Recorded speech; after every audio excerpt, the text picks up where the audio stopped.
Imagine it's a Monday morning. You walk into your office, you sit down in front of your computer, you're trying to open your Revit model, and nothing happens. Or you get an error message saying the file is inaccessible. Then you try to contact your IT, and your IT takes a look. Then they understand that all the files on the server are basically rendered useless because they've been encrypted.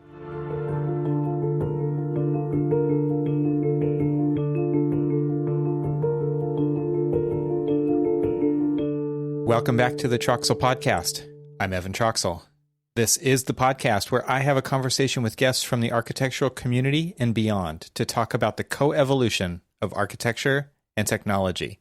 The content of this conversation is more on the, what I would say, underappreciated side of tech in the building industry, information technology.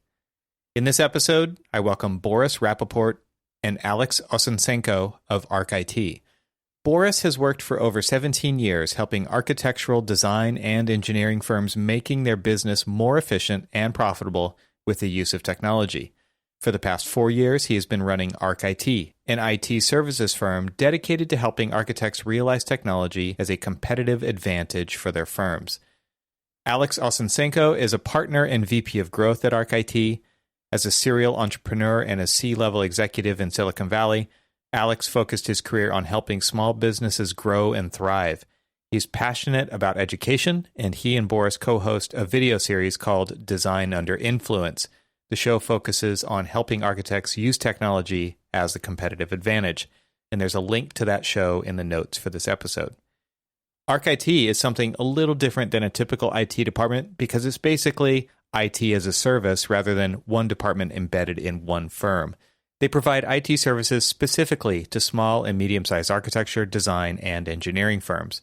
In this episode, we start off talking about the security and privacy aspects of IoT devices when deploying them inside our practices and on the client side, cybercrimes and other threats targeting the weakest link, that is to say, people, the enormous rise in attacks including phishing and ransomware, particularly over the last 2 years due to the remote work situation, and what everyone can and should do today as their first line of defense to address the top 3 risk areas threatening our day-to-day security. This isn't a particularly sexy topic, but it's something we all need to hear and be reminded of. And another thing worth mentioning is that if you don't want to worry about all this stuff because your time is valuable, and you should probably be working on the highest value items that you can instead of doing IT yourself, the good news is you can find someone who will do it on your behalf and keep your best interests at heart. So without further ado, I bring you Boris Rapoport and Alex Osenenko.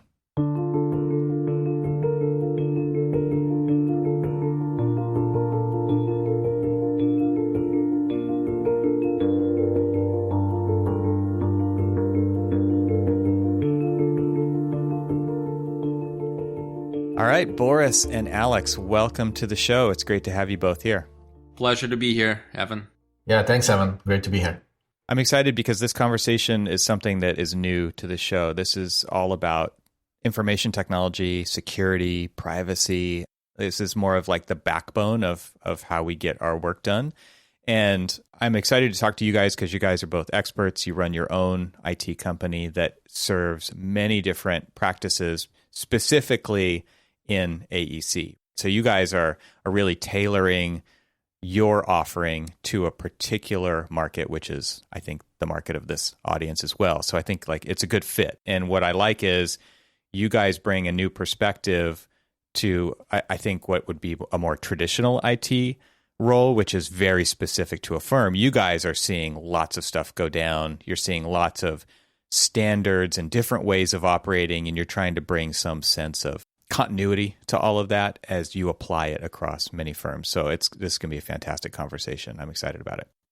Great. Looking forward to it, Evan. Yeah, we focus specifically on architecture firms because design and engineering as well, because of the tech stack and very specific nature of operation, the heavy files, all of the things that go along with it. We found that we can do much better job if we kind of tunnel vision and just stay true to our sort of purpose and focus to help the architecture firms, thrive and do their best work while we solve the IT. And so from that, we learn a lot. And part of it, we also share this on our own podcast or video series. We call it Design Under Influence. And this is where we share those nuggets. We're a little bit more technical and it's shorter episodes, but the idea is to share our learnings along the way and hopefully help people out there.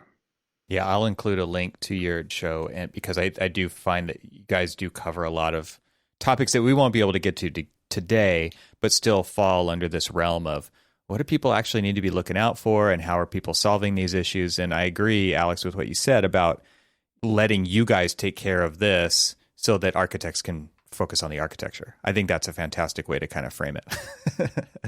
Boris, anything to add to that? No, he said it perfectly. Yeah, I mean, we want to be your one-stop IT solution for your firm. And if your size does not allow you to have an IT department, we're there for you. If you have an IT department, we can help with additional support there. Well, one of the things that's come up on this show several times before is, and a lot of people in the architect-y community are thinking about the way that sensors and IoT integrates into their designs, what kinds of things we're tracking, how we're using those to inform designs or even future designs, or the way that somebody might even approach remodeling or a tenant improvement based on actual data. And I know that you guys deal with IoT kind of stuff all the time. And I was just wondering, from a security and a privacy perspective, this is typically where I think about this stuff, because working in the public realm of architecture that I've spent my career doing, it's a really touchy subject because of the types of clients my clients have. Thinking about the privacy and the security and the kinds of things that are being tracked, obviously these are very top of mind, versus other private project kind of those kinds of things are very different, where they want to use the future value of that data, so they see the benefit of it now when they're designing their projects. What's your guys' experience with, as an IT provider and a service provider in that, when it comes to architects capturing this data where they're storing it? I mean, I'm sure you even have personal stories about IoT and the different things that could go very wrong with that. So I think this would be good to kind of arm the audience with ideas as just like an application to actual architectural projects up front here to get the conversation started. If I'm coming to this from an IT perspective, I guess I'm going to talk more about the actual implementation of these devices at either client offices or buildings. And what we find a lot is that the people who do the installations do not necessarily properly design the solution initially. Mm-hmm. And then obviously the implementation is not proper as well from a security perspective. For example, a lot of times these devices end up, on the corporate side of the network where they're not isolated properly. And what happens with these devices as well is these are usually cheaper kind of sensor type devices that have very limited or usually free types of operating systems running on them. Like somebody would run a free version of Linux or something like that, where they're not being always managed by the manufacturer after it's been deployed. And therefore, nobody understands if there's any security issues or security flaws. And a lot of times what happens is there's security vulnerabilities already in the operating system that nobody then touches for a very, very long time. So this device is sitting out there. Yes, it's giving us data that we're looking for, but it's also at the same time, it's talking to the internet, open on the internet. People can access it from the internet, right? And it becomes a security concern at that time. Like one of the examples happened actually in 2016. 2,500 of CCTV cameras got hijacked, by this darknet gang, and they were then used to attack other websites and other services on the internet, and launch denial of service attacks from these devices. So somebody owned these devices, they got hijacked and then used in the attacks. So it just goes to show how insecure those things are.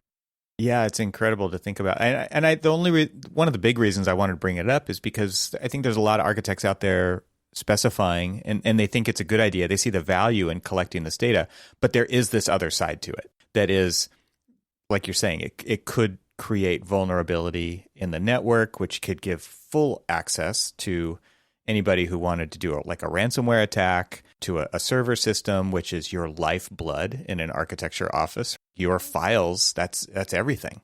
That's as far as your deliverables go, right? Nowadays, everything is sitting on top of that technology backbone to deliver the projects so that you can get paid and continue your business. So it is something else to definitely bring up and have these conversations with experts about before you just go to your client and say, yeah, it's no problem. We can put sensors everywhere in your project. And it's something that should happen quite often. And like you said, that's a 2016 story. And these things do get better over time. They do need firmware updates. They do need to be managed. And who's doing that? So that also might be another ask on the client side, is because these things are not, and they should not be approached as just a set it and forget it kind of a thing. They do need constant management and oversight moving forward. So Boris, remember how you were telling me when you walked into a client with all those IoT devices being installed, and you saw what? This was actually an architecture firm that was moving offices, and it's a 100-person firm, and they're taking up the whole floor of the building. So they actually wanted to use some of the devices that they recommend in their projects internally, and specifically around video cameras, security, and also kind of temperature monitoring and motion sensing, so they can kind of watch what the flow through their spaces.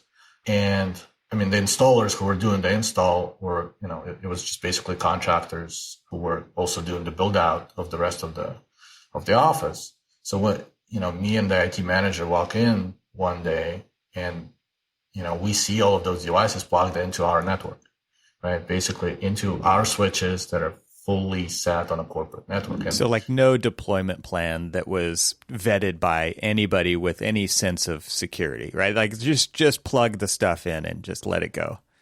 Actually, we did. And we had a specific switch that was segregated, that was already preset. All they had to do was plug in into where we told them. But when the installers did the work, they plugged it in, something didn't work, so they just saw another, bunch of open ports and just plugged them in there, right? Because their goal is just to get it installed and sign off on it. No matter what.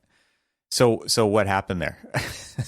Obviously we had a conversation and everything got moved and everything then got properly secured. But, this stuff happens all the time. And if you're not a technical person, right, you don't even pay attention until something bad happens down the line. It's a good point. And I'm glad you brought up kind of an architecture firm who wanted to take things that they were recommending to their clients and put it into play on themselves, because you can learn a lot from yourselves by doing that and then make recommendations based on that. But it doesn't mean, it has the same outcomes that we were talking about a minute ago, which is you've still got to have a plan for that. You can't just trust that you can plug these things in and everything's going to be fine from here on out, and we never go back and visit that again or even come up with a plan to do it right the first time.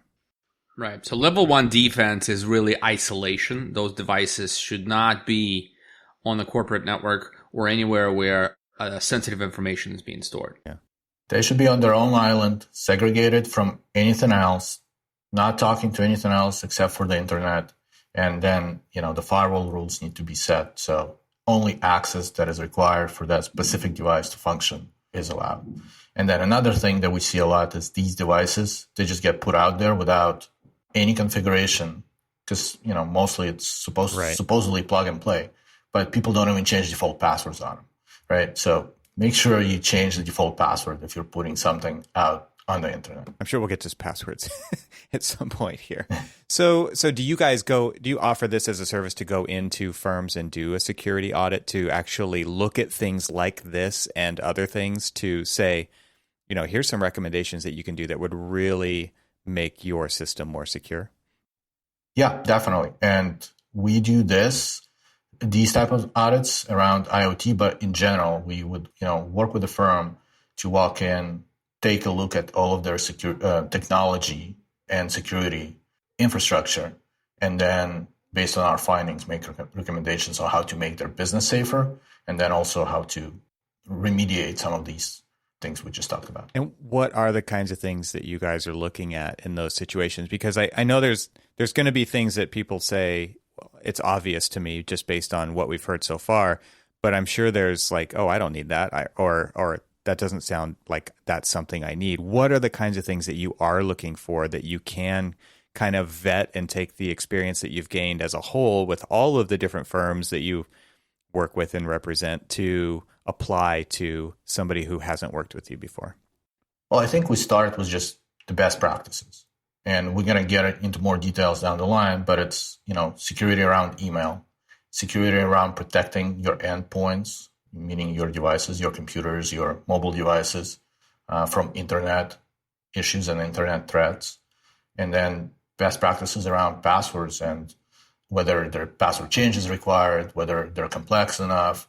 Are we using different passwords for different services? Do we have electronic password management in place? So a lot of that too. I mean, that's kind of at the basic level, but we go deeper into just application security, for example, or server security, or making sure that, if you are providing services to the outside world, like some of the larger firms still do, right? On-premise servers that people need to access from outside, that remote access is properly secured so that nobody can just go in and access the information. There was a story from the firm that I was at that there was a machine down in the shop room, and this machine was controlling a laser cutter, and that laser cutter was connected to the machine over a parallel port. So you can imagine the age that this machine was. It was running Windows 95, right?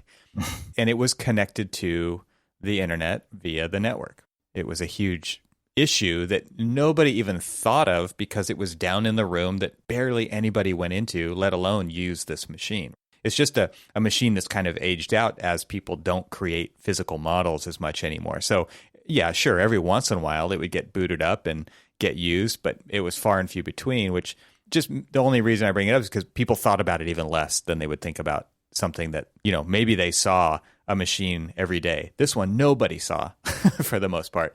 And it was like, we have to buy a new laser cutter just to upgrade the computer it's connected to. But these are the kinds of things that people don't necessarily think of in day-to-day practice when it comes to the integrity of their network and the machines that they're using, because it's so out of sight, out of mind. But those do exist. Yeah, definitely. And that also goes back to, the IoT device conversation that we had, because a lot of times what we find, like these types of machines, there's a machine in the corner somewhere that basically controls the security system, right? Or it's like an XP. I'm not going to go as far back as 95, but like Windows XP machine that cannot be upgraded because the software is not supported on the later one. So we need to upgrade the whole thing. And or HVAC system, same thing. Yeah, I've heard of those ransomware attacks getting through the HVAC system control. It's incredible. A lot of these things are important to keep locked down and go through with your IT provider or some company like ourselves. But at the end of the day, what the biggest threat is, like by far? People.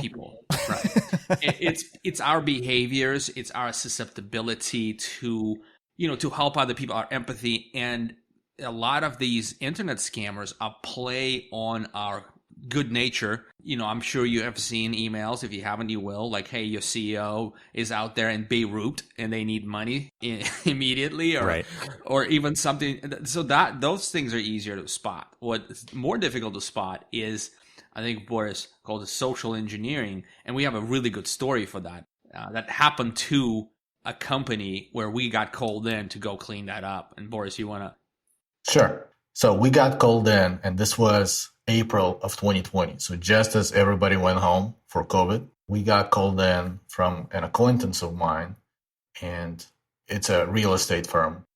So we got called in because they thought that they might have just lost $1.2 million.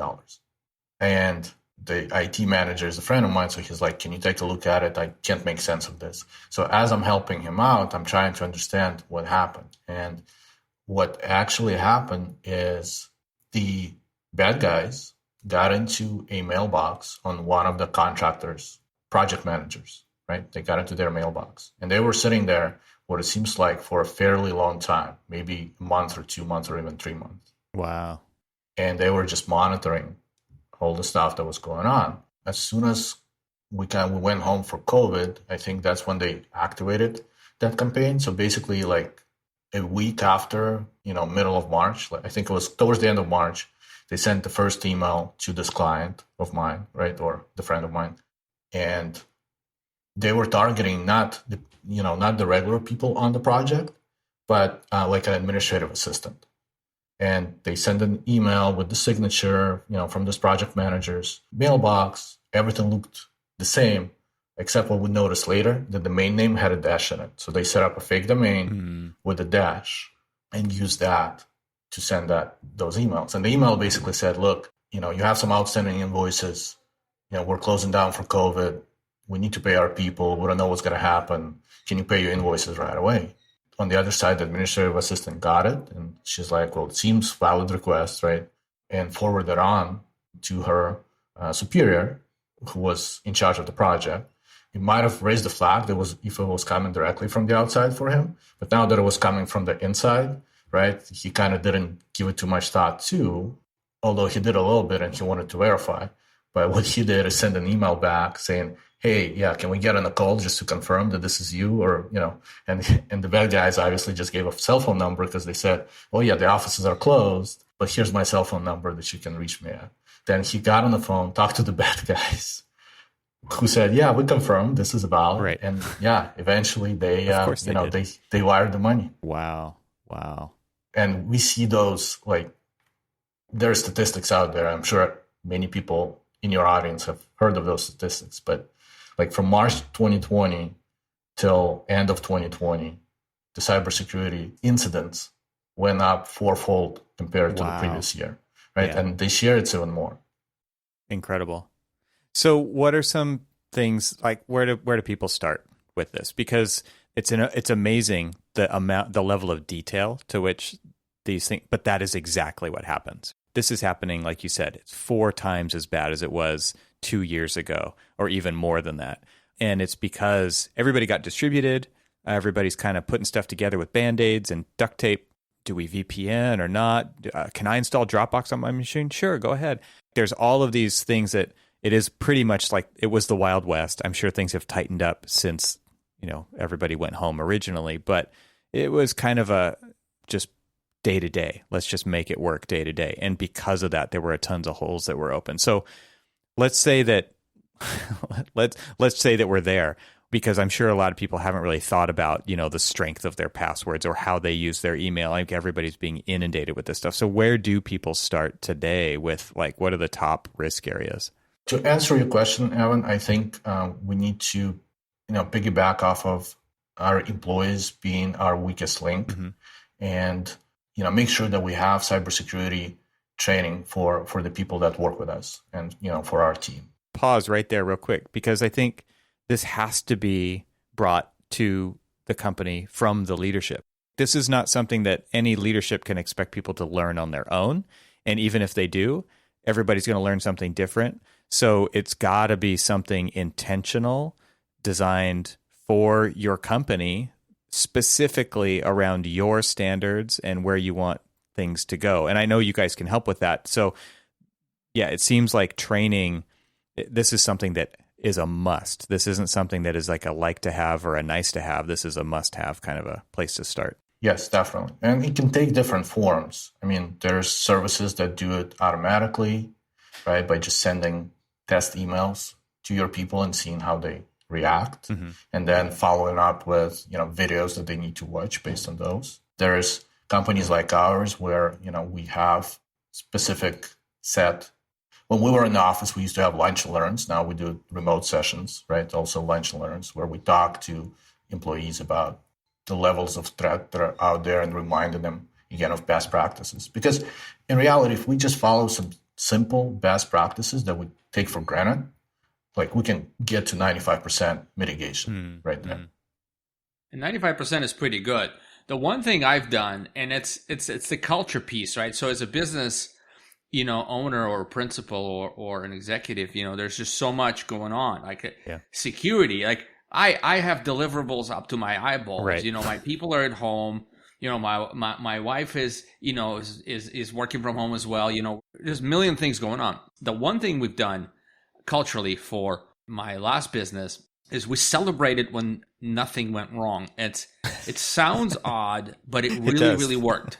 We're doing weekly happy hours, and my co-founder at the time and we would raise a cup, a tea, whatever, to, hey, nothing went wrong this week from IT breakages perspective, from hacking perspective. And we ran a marketing company. It was a 30-employee marketing company. So it wasn't huge, but hey, we had issues. And because how hard those issues hit us, we started celebrating nothing went wrong. And I think it became kind of part of the culture, and where people can be present and mindful that, hey, this is a gift. Nothing went wrong. Yeah. Let's keep going that way. Yeah, it's a win. That's hilarious and yet very appropriate.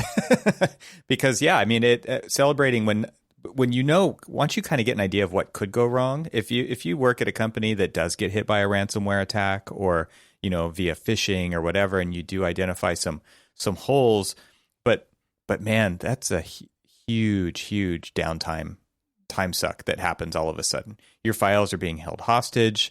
You don't want to pay any ransom because you don't want to give them the satisfaction of conquering you, and then all of a sudden you go into recovery mode, and how many days or how many weeks and how many people's productivity goes down the drain. I mean, once you live through that, you realize how important it is to actually celebrate that nothing happened, and you can hopefully do that if you just start with these basics. So, can you give some examples of what are a couple things somebody could do today to start to mitigate these kinds of risks?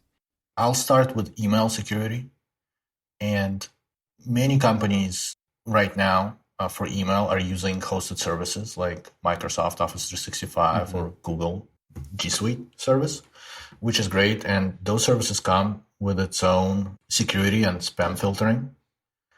A lot of times, the basic license that you get without the advanced security licensing doesn't cover the attacks that we talked about. So there's advanced threat protection for your email. So it could be an additional purchase from whoever is already providing your email, or you can go with an outside service like Mimecast or Proofpoint that allows for those additional protections to happen.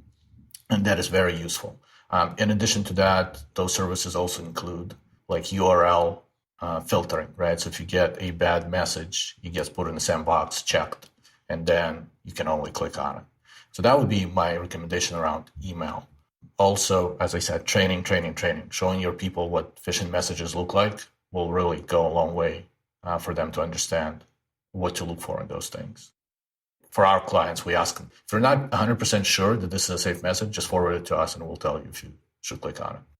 If we're looking at internet threats, there's a lot more there. One of the things is you want to make sure you have URL filtering on your computer, right? So a service that would basically look at the sites you're going to and kind of check if there's any, bad files or bad sites that you're being redirected to. Because a lot of times what happens is you'd go just to your, Yahoo email, and there's an ad that runs in it. But the bad guys put some code in that ad, and then you get redirected to another place completely different.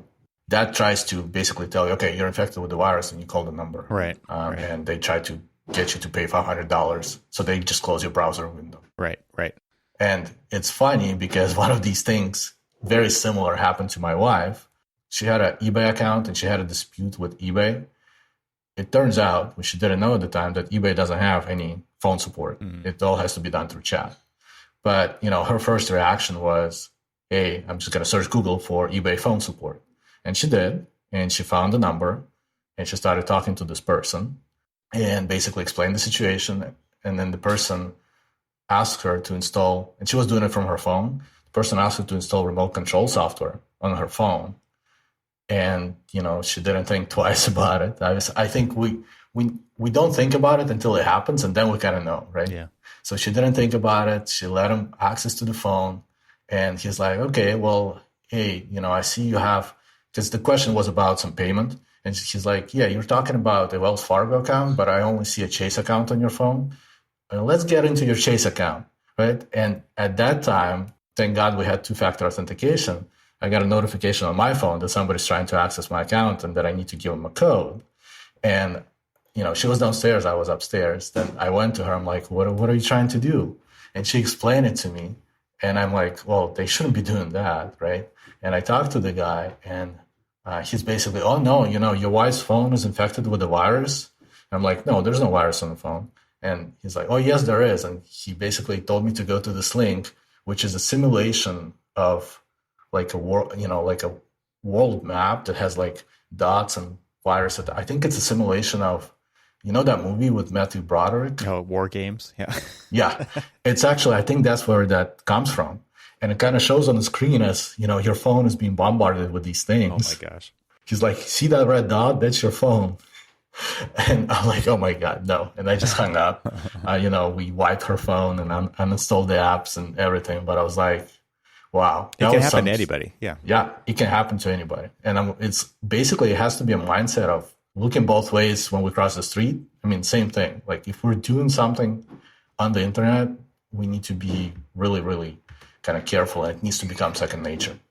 And what happens in a lot of these things, the bad guys would buy Google ads, right? So, they'll show up on top of the page for any given search term, and they're pretty clever in terms of what search terms they're going to. In this particular case for Boris, they're like, okay, eBay customer support. service eBay. Wow. Yeah, eBay support. And they somehow squeeze through Google AdWords filters because Google AdWords actually has to approve the ads. So somehow they find ways to circumvent, and voila, you search for something, the first thing you click on, if you're not paying attention, it's going to be the ad. Well, and honestly, who can pay attention? That to me, that's what really sets this to be very real for just about anybody is like there are so many distractions out there. We have been programmed to see all these distractions. They're constantly bombarding us. We're just drowning in them. And like you said, what happens when an end user license agreement pops up on your screen? You hit accept. You're conditioned to click on the thing that gets you there fastest because like there's a trade-off of how much time I'm willing to spend sifting through information versus hoping that, Google actually did reply with the best thing at the top. I mean, we've gone through years and years of conditioning and training to click on those exact things. And how can we be really aware of that when we've got stuff going on at home, we've got stuff going on the project, we've got all these other pressures and things that are very real that are taking up a ton of our mind share. So to think like this won't happen to me, like it happens to everybody. Like, and that to me is where the training, the very intentional resetting of passwords time and time again, so you can keep this stuff. Like these are the basic things that you just have to, they're the very basic cost of doing business nowadays.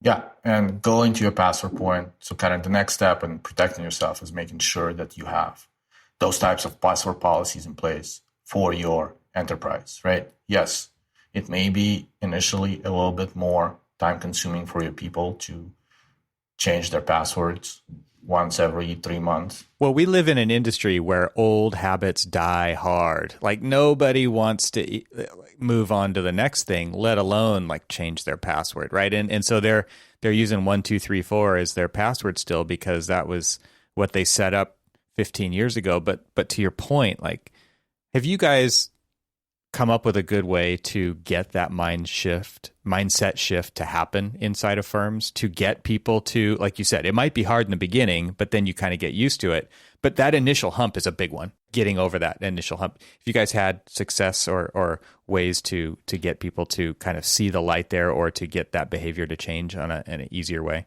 I mean, I wish we had a lot more success. Yeah. But I think that's where show like yours and us being here, I think that helps a lot. Getting these stories out there so that people can understand, or at least get it back into their mind. Because out of sight, out of mind, I understand that. But if we can put it back and kind of make people think about these things and re-raise awareness of these things, that should kind of slowly play to change the mindset. And yes, we do similar things inside our clients too. When we do these trainings, we share these stories and we want to make sure that everybody understands how important that is. And I think once that happens, then it becomes easier to make, the changes we're talking about. Not always easy, but easier. Can you give an example of kind of the scope of a ransomware attack? Give people an idea of what normal firms are up against when it comes to like how much they're asking for, what are the outcomes, like what do people actually go through? Because I think everybody's heard of another firm having a ransomware attack. Maybe their firm has suffered a ransomware attack, but not all the details even get shared. Can you share kind of what it's like to go through something like that? Well, imagine it's a Monday morning. You walk into your office, you sit down in front of your computer, you're trying to open your Revit model, and nothing happens. Or you get an error message saying the file is inaccessible. Mm-hmm. Then you try to contact your IT, and your IT takes a look. Then they understand that all the files on the server are basically rendered useless because they've been encrypted overnight, or, it happened at some point when nobody was looking, right? Mm-hmm. What do you do? I mean, your business basically cannot function outside of maybe some units here and there. Mm-hmm. But as a whole, it cannot function anymore because your files are not accessible. I mean, that's really a nightmare scenario, mm-hmm. right? As a business owner myself, like I don't see how we can prevail after something like this happens. Yeah, how do you recover from that, right? So, I mean, next steps are obviously, hopefully, and that's my recommendation for everybody as well. You have cyber insurance as well. I think cyber insurance nowadays is a very important thing to have. Kind of side note, one of people in my network is an insurance representative, also working with AEC firms. And he's like, last year alone, just the stuff I dealt with, the cyber claims, it was the first year that the cyber claims outdid the professional liability claims. Like it was the first year where they had more cyber claims than professional liability claims. And that just goes right along with your earlier statistic about the rate of increase in this type of thing that's going on. Yeah. Wow. So going back to that, you would contact your cyber insurance company and let them know that an incident has happened. I think that would be the first thing you'd want to do.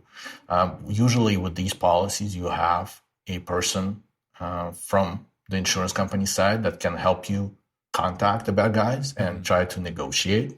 It'll be in parallel to everything else you do. They'll try to negotiate with the bad guys to see if you can lower the ransom or try to get your files back. Mm-hmm. Now, that also kind of has its own consequences because depending on the size of the ransom and whether you pay a ransom or not, FBI can kind of get after you for helping these criminals, right? So if you decide to pay a ransom, then FBI can be like, well, you're helping the criminals or helping terrorists. Because in reality, I mean, these people are terrorists. Like they're terrorized citizens. It's your livelihood, right, that they've taken over, yeah. So that you have to be careful on that side too. But let's say you're not proceeding with paying the ransom. And also, if you pay the ransom, the statistics are there's 50-50 chance that you get your files back. Because sometimes they give you a key and it doesn't work. It's not like, they're giving you technical support. Well, and just they're not just looking at you, right? They're how many other companies are they doing this at the same exact time to every single day, right? So what are the chances they're going to give you the wrong key? Like it's really high. And do they care? No.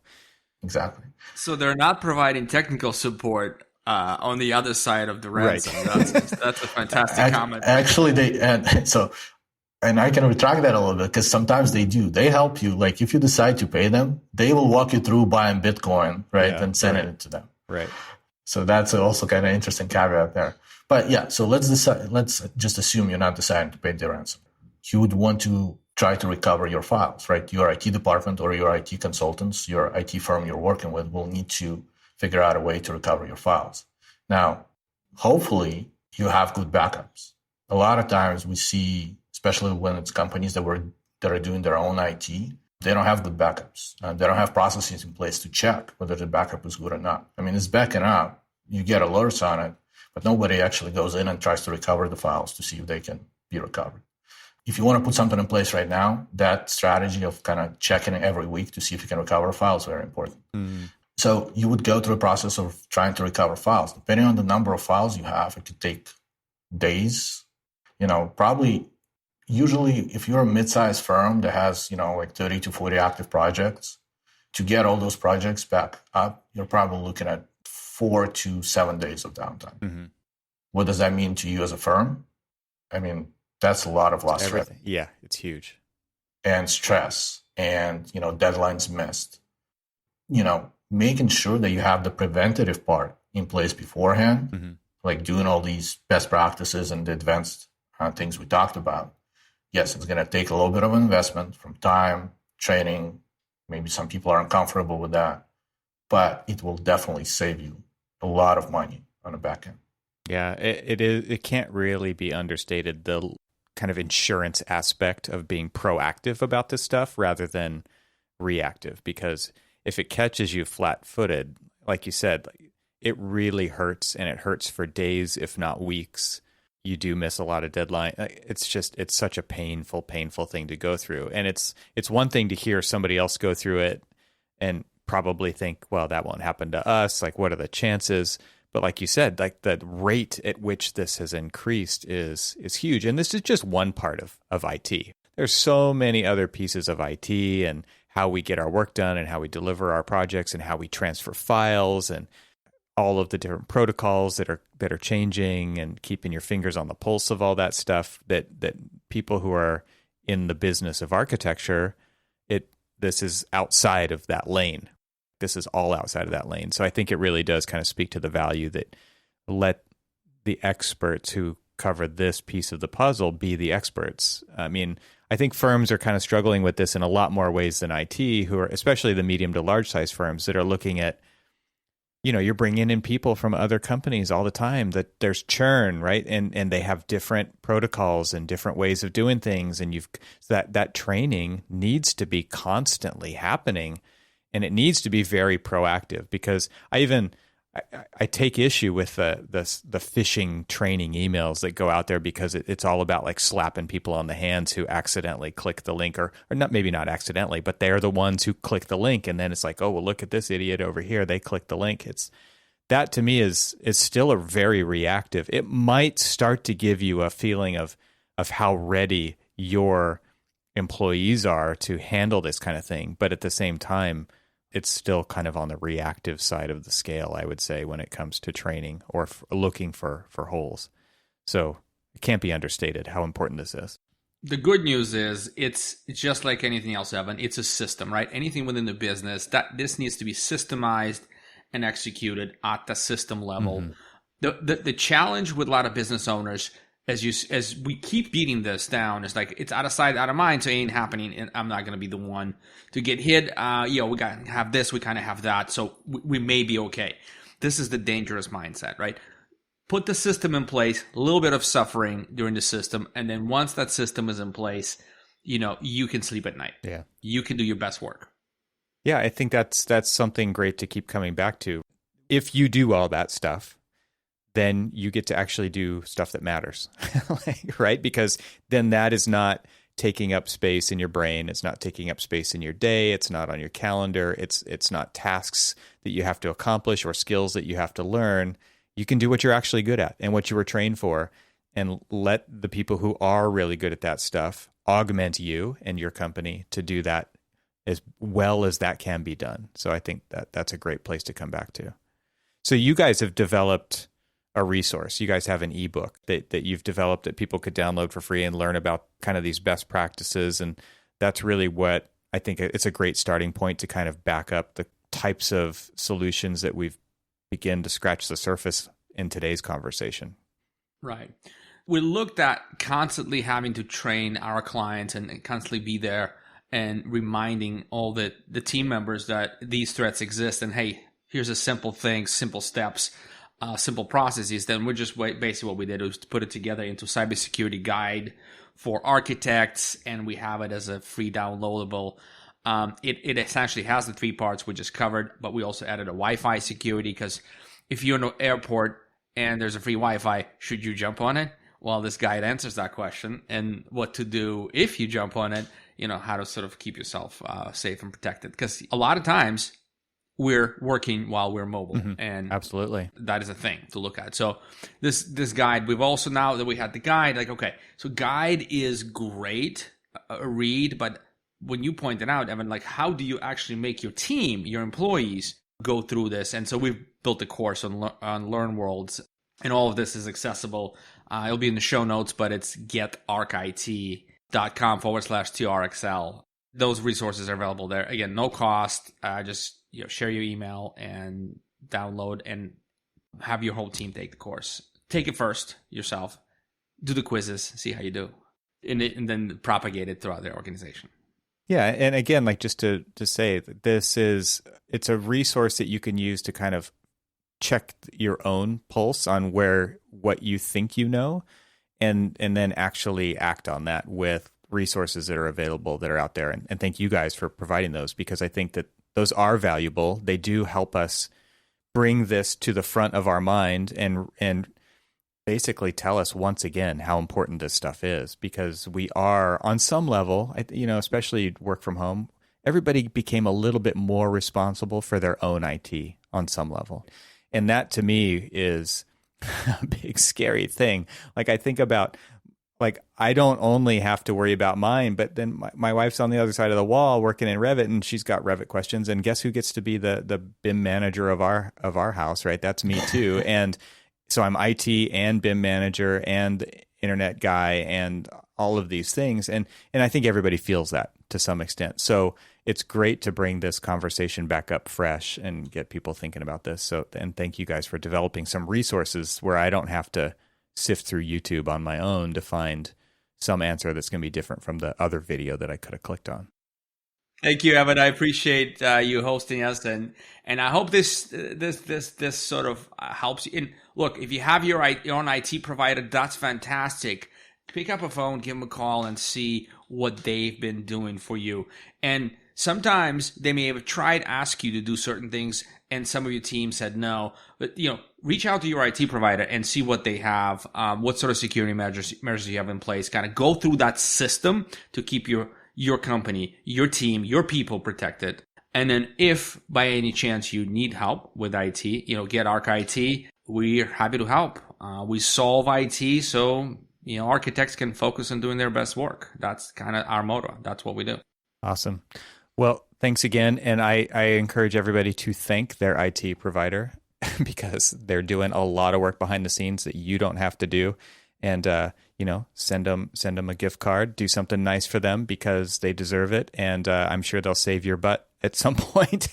And, they're a valuable piece of the business as well. So this has been a fantastic conversation. Thank you guys for doing this with me today and then providing all these great stories. Like, these are real world examples of things that have actually happened to people. And I think that helps us be able to apply these lessons to ourselves and see where we need to do a little bit of work so that we can engage the right people to do the bulk of the work and keep us safe and keep us delivering our projects whenever they need to be delivered and not at the mercy of some ransomware attack or some point into our system that we can't get back easily. So thanks, guys, for hanging out today. I appreciate it. Thanks, Evan. Thank you for having us. I hope you enjoyed that conversation. Please remember that you can download the guide and course that we talked about during the episode from getarchit.com/TRXL. That's getarchit.com/TRXL. This show is part of the Gable Media Podcast Network. You can see all the shows at gablemedia.com. That's GABLMEDIA.com. You can help support what I'm doing here by leaving a 5-star review on Apple Podcasts to help get the word out, and of course, share it with your friends. I'd love to hear from you, so leave a comment on the website at trxl.co/podcast, where you can find every episode. You can also follow me on Twitter and Instagram and YouTube. Just search for eTroxel. Talk to you soon.